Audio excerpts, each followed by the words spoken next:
I was lecturing at Roseworthy College back in the 60s, and I applied for what was then called a Churchill Fellowship, which would allow me to study dairying and pig production, which is what I was lecturing in overseas. And I asked the head of the Department of Agriculture if he would act as a referee, and he said no, he wouldn't. And when I asked him why, he said, I don't think you should specialise. He said, you specialise at your peril, because if you don't specialise in the right thing and you make a mistake, you're back to square one. And I took that to heart. So I've tried a variety of things in my life, trying to make money, and none of which have worked. But the beauty is you open one door and walk in, have a look around, walk out, close the door, and another one opens. So I've spent my life trying different things, and as a result, I've had a very full life, rich with experiences. That's awesome. So now let's go to the topic tonight. When did alpacas come into your life? Pigs are a little different than alpacas. Well, yeah, I was in pig and dairy production. Then I went to Papua New Guinea for 6 years and worked in animal production there. And I went back and got into meat marketing by objective measurement and tried a variety of things. And then in 1991, my wife at the time bought her first alpacas, and I've been in it ever since.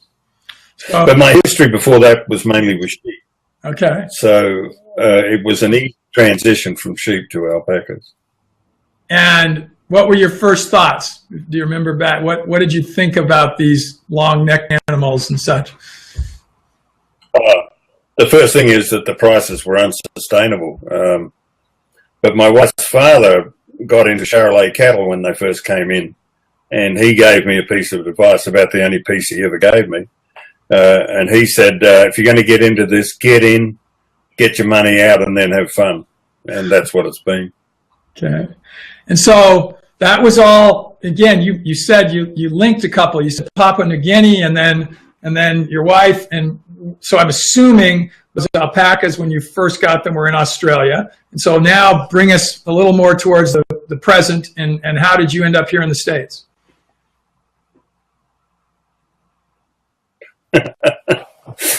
White geese will love this. I actually came over a guy called Craig Orness, who you might remember bought a black Surrey male for a world record price of $250,000.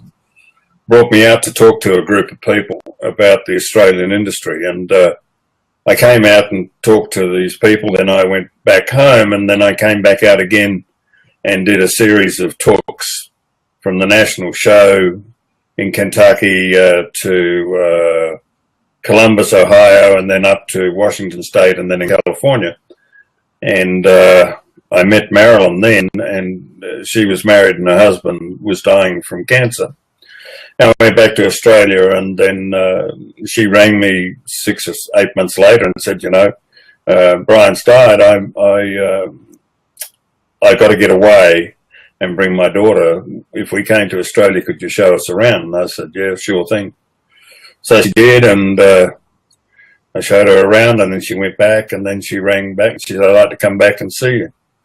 And I said, okay. She came back and said, would you come and live with me in America? And I said, sure. In 3 weeks, I sold everything up, and in 4 weeks, I was here, and I haven't left. You are an entrepreneur. So it was the love of a woman. It was the love of a woman. Nothing wrong with that.